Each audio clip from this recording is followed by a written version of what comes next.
Welcome to our channel.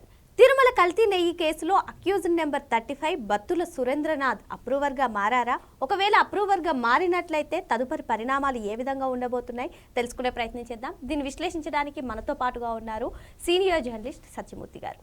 నమస్తే sir. నమస్కారం అండి. తిరుమల కల్తీ నెయ్యి కేసులో రోజుకు ఒక ట్విస్ట్ చూస్తున్నాము. అందులో ఛార్జ్ షీట్లో ఫైల్ అయినటువంటి అంశాలు కూడా ఇవి కలిసాయి అవి కలిసాయి అని చెప్పి రోజుకు ఒక సంచలనమైనటువంటి వార్త చూస్తున్నాం సార్. ఈ నేపథ్యంలో ఇప్పుడు అక్యూజ్డ్ నెంబర్ 35 సురేంద్రనాథ్ అప్రూవర్గా మారాయి అని పలు కథనాలు వినిపిస్తున్నాయి. ఒకవేళ అప్రూవర్గా మారినట్లయితే ఈ కేసులో తదుపరి పరిణామాలు ఏ విధంగా ఉండబోతున్నాయి అంటారు? నేను ముందు నుంచి చెప్తున్నాను, ఎందుకు ఈ సైంటిస్టులు అందరూ కూడా, అంటే ఇందులో ఒక ముగ్గురు సైంటిస్టులు ఇన్వాల్వ్ అయి ఉన్నారు. ఈ సైంటిస్టులని తీసుకొచ్చి వీళ్ళు ఇందులో ఇన్వాల్వ్ చేశారు కుట్రపూరితంగా అనేది నేను ముందు నుంచి చెప్తూనే ఉన్నాను.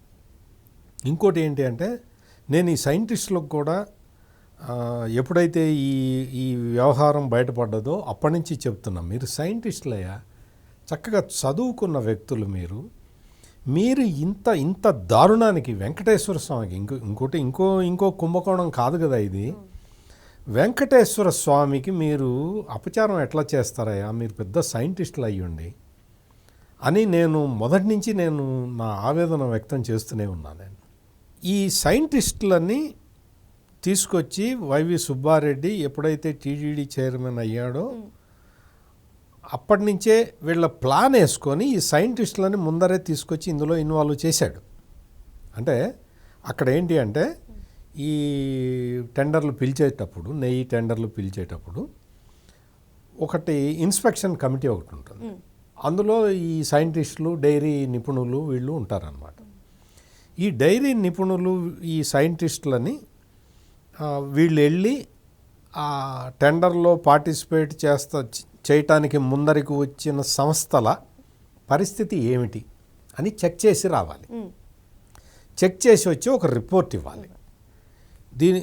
ఈ పలానా డైరీ వాళ్ళు మీరు చూడమని చెప్పారు కదా, మేము చూసి వచ్చాము, వీళ్ళకి ఇన్ని గోవులు ఉన్నాయి, రోజుకి ఇన్ని లీటర్ల పాలు వస్తాయి, ఈ పాల నుంచి వీళ్ళు ఇంత వెన్న తీసే కెపాసిటీ యంత్రాలు ఉన్నాయి వీళ్ళకి, ఈ వెన్నని నెయ్యిగా మార్చడానికి వీళ్ళకి కెపాసిటీ ఉంది అని సర్టిఫై చేయాలి.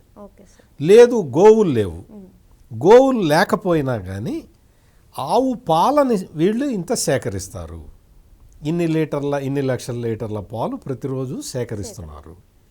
వీళ్ళ క్యాచ్మెంట్ ఏరియా అంటే ఏంటి, ఆవుల నుంచి ఆవు పాలని సేకరించడానికి ఒక ఏరియా ఉంటుంది కదా, వీళ్ళకి ఈ బలానా ఏరియా ఉంది, ఈ ఏరియాలో ఆవుల నుంచి పాలు సేకరిస్తున్నారు అని ఇటువంటి అంశాలతోటి వాళ్ళు రిపోర్ట్ ఇవ్వాలి. ఏమీ లేకుండా ఈ ఏఆర్ డైరీకి, బోలేబాబా డైరీకి వాళ్ళకి ఆవులు లేవు, పాల సేకరణ యంత్రాంగం లేదు. ఇప్పుడు ఉదాహరణకి 1,00,000 లీటర్ల పాలు సేకరించాలనుకోండి, ఎంత యంత్రాంగం ఉండాలి, ఎంతమంది రైతులు అందులో ఇన్వాల్వ్ కావాలి, ఎన్ని ఆవులు ఉండాలి, మీకు అవన్నీ తీసుకొచ్చి వాటిని క్వాలిటీ చెక్ చేసుకుంటూ, అంటే పాలల్లో నీళ్లు కలిపారా లేదా అని ప్రాథమిక నిర్ధారణ చేసుకుంటూ, కొంతమంది ఏంటంటే పచ్చి పాల మీద వెన్న తీసేస్తారు, అట్లా తీశారా లేదా, ఆ పాల సాంద్రత ఎట్లా ఉందని బేసిక్గా చెక్ చేసుకుంటూ కలెక్ట్ చేయాలి పాలు. ఎంత యంత్రాంగం కావాలి, ఎంత పెద్ద యూనిట్ ఉండాలి, ఎంతమంది ఇందులో పనిచేయాలి, ఇటువంటివి ఏవి లేకుండా ఈ బోలేబాబా డైరీ అనేది 2021 సంవత్సరంలో ఇన్కార్పొరేట్ అయిన సంస్థ బోలేబాబా డైరీ. ఈ డైరీ కోసం అన్ని నిబంధనలు సడలించి టెండర్లో పార్టిసిపేట్ చేసేలాగా చేసి ఈ కమిటీని పంపించి మీరు ఇన్స్పెక్ట్ చేసి రండి అంటే వాళ్ళు ఇన్స్పెక్ట్ చేసి వీళ్ళకి కెపాసిటీ ఉంది అని సర్టిఫికెట్ ఇవ్వటమే కాకుండా ఇవన్నీ ఇచ్చినందుకు వాళ్ళకి మరి ఎంత పెద్ద మొత్తంలో ముడుపులు తీసుకున్నారు. వాళ్ళు పారితోషికం పేరుతో తీసుకొని ఉండొచ్చు, కానీ నేను అంటున్నా ముడుపులు అనే అంటున్నా నేను, అంతే కదా.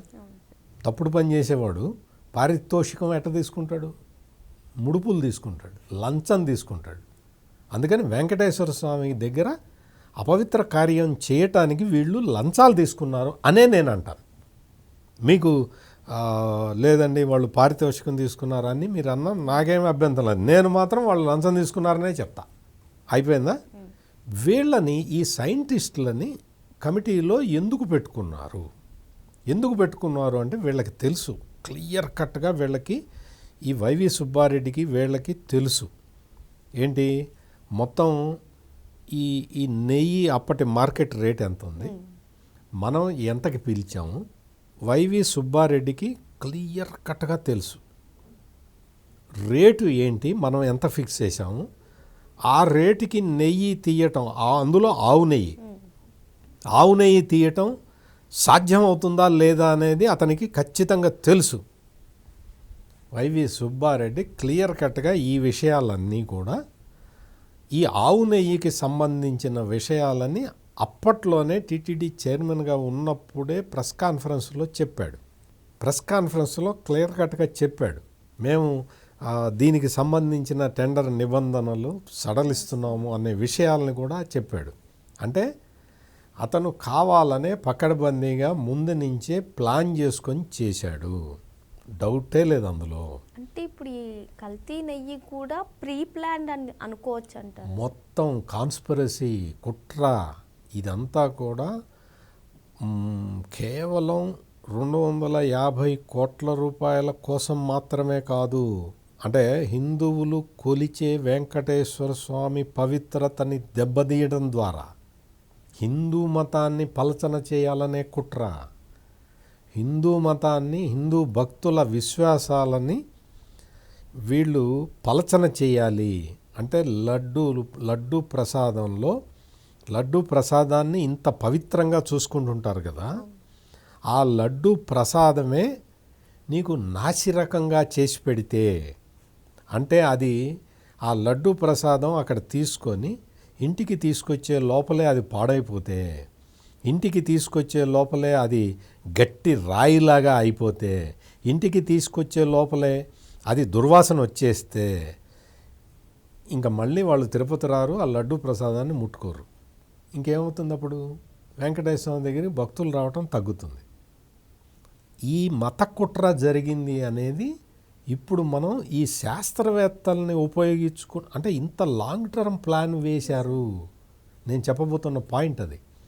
శాస్త్రవేత్తల్ని కమిటీలో పెట్టుకొని, ఈ శాస్త్రవేత్తలందరూ ఎవరు? ఎన్డీడీబీలో పనిచేసిన వాళ్ళు, మైసూరు ల్యాబ్లో పనిచేసిన వాళ్ళు, సైంటిస్టులుగా చాలా టాప్ హెచ్ఓడీలుగా పనిచేసిన వాళ్ళని తీసుకొచ్చి, కొంతమంది అయితే ఇంకా పనిచేస్తూనే ఉన్నారు, వాళ్ళని ఇద్దరు, ఒక అతను రిటైర్ అయ్యాడు, వీళ్ళని తీసుకొచ్చి ఇందులో కన్సల్టెంట్లుగా పెట్టుకున్నారు, వాళ్ళతోటి రిపోర్ట్లు ఇప్పించుకున్నారు. వాళ్ళు క్లియర్ కట్గా చెప్పారు ఏ టెస్ట్ చేస్తే ఈ కల్తీ బయటపడకుండా ఉంటుందో వీళ్ళు సజెస్ట్ చేశారు. వాస్తవంగా అంటే మామూలు సాధారణ పరిస్థితుల్లో అయితే సుప్రీంకోర్టు నియమించిన సిట్ ఇప్పుడు నేను చెప్పిన యాంగిల్లో దర్యాప్తు చేయాలి. సైంటిస్టులని ఎందుకు పెట్టావు దగ్గర నుంచి? నువ్వు చిన్నప్పన్న డబ్బులు తీసుకున్నాడు, మనీ లాండరింగ్ చేసే వ్యక్తి దగ్గర నుంచి డబ్బులు తీసుకుంటుండగా ఢిల్లీలో పట్టుబడ్డాడు అనేది నువ్వు కనిపెట్టావు కదా. చిన్నప్పన్న ఒక మనీ లాండరింగ్ చేసే వ్యక్తి దగ్గర నుంచి డబ్బులు తీసుకుంటూ ఉండగా పట్టుకున్నాము అని చెప్పి నువ్వు కనిపెట్టావు కదా. బలానా వ్యక్తి నుంచి బలానా టైంలో ఢిల్లీలో డబ్బులు తీసుకున్నాడు చిన్నప్పన్న అని చెప్పావు కదా. ఇంకొకటి, ఆ సుగంధ్ కెమికల్స్ అనే వ్యక్తి, అతను బోలేబాబా డైరీకి ఈ కెమికల్స్ సప్లై చేశాడు అనేది కూడా నువ్వు కనిపెట్టావు కదా. సిబిఐ సీట్, సుప్రీంకోర్టు నియమించిన సిబిఐ సీట్ కనిపెట్టింది కదా. ఓకే, ఆ తర్వాత ఈ సుగంధ కెమికల్స్ నుంచి బోలేబాబా డైరీ ఈ కెమికల్స్ అన్నీ కొన్నది అని కూడా నువ్వే కనిపెట్టావు కదా. మాకేమీ తెలియదు కదా, మాకు నువ్వు చెప్పే వరకు మాకు తెలియదు కదా. లడ్డూలో ఈ జంతువుల కొవ్వు ఉన్నది అని చెప్పి ఎన్డీడీబీ రిపోర్ట్ ఇస్తే, ఆ రిపోర్టుని ముఖ్యమంత్రి చంద్రబాబు నాయుడు చదివి వినిపిస్తే మా అందరికీ అందులో జంతువుల కొవ్వు ఉంది, ఎంత అపవిత్రం జరిగింది అని చెప్పి మాలాంటి వాళ్ళు బాధపడ్డాం. అంతవరకే మాకు తెలుసు. ఎవరు చేశారు, ఎలా చేశారు అనేది అంతకుముందు రాష్ట్ర ప్రభుత్వం నియమించిన సిట్టు దర్యాప్తు చేసింది. ఆ దర్యాప్తు చేసి రిపోర్టు రెడీ చేస్తున్న టైంలో కేసు సుప్రీంకోర్టుకి తీసుకెళ్ళాడు ఈ వైవి సుబ్బారెడ్డి. సుప్రీంకోర్టు సిబిఐ వాళ్ళని ఇందులో ఇన్వాల్వ్ చేస్తూ ఆదేశాలు ఇచ్చింది. ఇవన్నీ సిట్ పోలీసులు సిబిఐ వాళ్ళు ఎండార్స్ చేసిన ఫ్యాక్ట్సే కదా మీకు ఇప్పుడు ఛార్జ్షీట్లో ఉన్నది. అసలు నువ్వు ఇందులో ఈ సైంటిస్టులను ఎందుకు పెట్టావు? ఈ సైంటిస్టులు అంతకుముందు ఎక్కడ పనిచేశారు? ఈ సైంటిస్టులు పనిచేసిన ల్యాబుల నుంచే ఈ సర్టిఫికేషన్ ఎట్లా తెచ్చుకున్నారు అనేది కూడా నాకు తెలియదు, మీకు తెలియదు కదా. చెప్పింది ఎవరు? సిబిఐ సిట్టే చెప్పింది కదా. సిబిఐ సిట్టు వాళ్ళే చెప్పారు ఇవన్నీ, వాళ్ళే ఇవన్నీ చెప్పారు. ఈ సైంటిస్టులు అక్కడ పనిచేశారు, అక్కడ ఒక అతనైతే ఇంకా పనిచేస్తున్నాడు అనేది మనకు తెలియదు, సిబిఐ సిట్ చెప్పింది. అంటే వాళ్ళని పెట్టింది ఎవరు? వైవి సుబ్బారెడ్డి. ఈ పర్చేజ్ కమిటీలో ముఖ్యమైన వ్యక్తులు లేకుండా భూమన కరుణాకర్ రెడ్డిని స్పెషల్ ఇన్వైటీగా పిలిచింది ఎవరు? వైవి సుబ్బారెడ్డి. ఈ చిన్నప్పన్నతోటి ముడుపులు తీసుకున్న, అంటే పిఏ ముడుపులు తీసుకుంటే తెలీదా? అతనికి తెలీదా?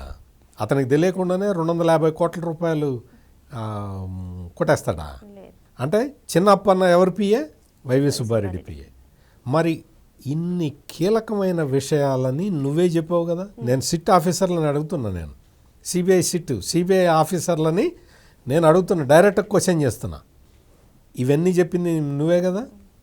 మరి నువ్వు చెప్పినప్పుడు వీళ్ళందరూ ఓకే, ఈ Sugandha chemicals, AR dairy, Bolebaba dairy, Chinnappanna, ఈ సైంటిస్టులు వీళ్ళు కలిసి కూర్చొని కుట్ర పన్నారు అనుకో.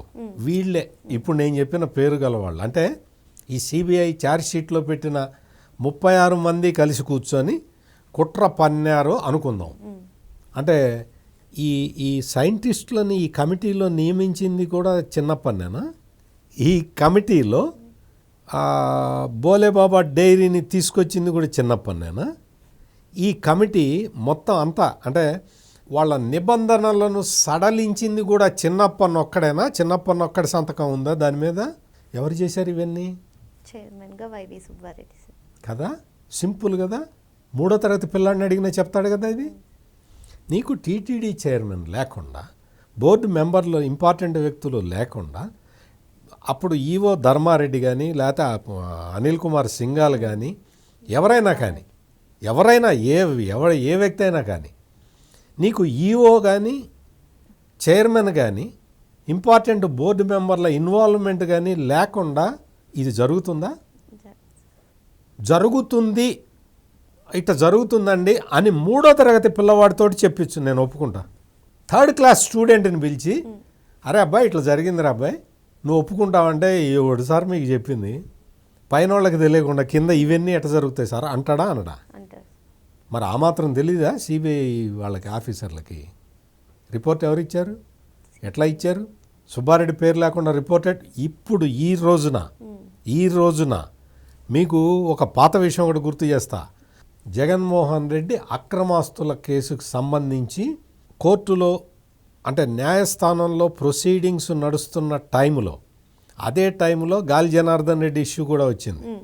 గాలి జనార్దన్ రెడ్డి ఇష్యూ, ఈ జగన్మోహన్ రెడ్డి అక్రమాస్తుల కేసులు ఇష్యూ, ఇవన్నీ డీల్ చేస్తున్నది సిబిఐ జాయింట్ డైరెక్టర్, అప్పటి జాయింట్ డైరెక్టర్ లక్ష్మీనారాయణ. ఆ టైంలో ఒక జడ్జి, ఆయన పేరు పట్టాభి రామారావు. ఆయన ఎంత సిన్సియర్ అంటే, ఆయన నాకు వ్యక్తిగతంగా కూడా తెలుసు. నాకు వ్యక్తిగతంగా కూడా ఆయనతోటి పరిచయం ఉంది. ఎట్లా పరిచయం ఉంది అంటే, నేను జర్నలిస్ట్గా ఒక రిపోర్టర్గా నేను కొన్ని క్రైమ్ కేసులు అవన్నీ చూడటానికి నేను కోర్టులకు వెళ్ళేవాడిని. ఆ కోర్టులకు వెళ్ళేటప్పుడు ఈయన పరిచయం నాకు. చాలా సిన్సియర్గా ఉండేవాడు. మామూలుగా రోజు బట్టలు ఇస్త్రీ బట్టలు వేసుకొని వచ్చే వ్యక్తి. అటువంటి వ్యక్తిని ట్రాప్లోకి లాక్కొని అతన్ని లాకర్లో గోల్డ్ క్యాష్ దొరికింది. ఎవరు చేశారు అంటే ఆయన కొడుకుతోటి చేయించారు. ఆయన కొడుకుని లోబర్చుకొని వీళ్ళు చేయించారు. ఈ కేసు ఇది బయటికి ఎవరు తీసుకొచ్చారు? జేడీ లక్ష్మణాన్ని తీసుకొచ్చాడు బయటికి. జడ్జిని వీళ్ళు కొన్నారు అనే విషయం తీసుకొచ్చి దాని మీద సపరేట్ ప్రొసీడింగ్స్ నడిపారు. అర్థమైందా? నేను ఇదెందుకు చెప్తున్నాను? జేడీ లక్ష్మణాన్ని చేసిన పని, జేడీ లక్ష్మణ్ ఆ రోజున ఆ జడ్జిని కూడా ట్రాప్ చేశాడు. జడ్జి తప్పు చేశాడని చెప్పి ట్రాప్ చేసి పట్టుకున్నాడు. పట్టుకున్న తర్వాత సెన్సేషన్ నేషనల్ వైడ్గా సంచలనం కలిగించింది అది. మరి ఈ రోజున వీళ్ళందరూ మాత్రమే కుట్రలో ఉన్నారు అని చెప్పిన సిబిఐ అధికారుల మీద డౌట్ వస్తున్నదా రావట్లేదా? ఆ డౌట్ని క్లియర్ చేసుకోవాలా వద్దా? విఘ్నులు ఆలోచించండి. మరో అంశంతో మళ్ళీ కలుద్దాం. Thank you sir. నమస్కారం.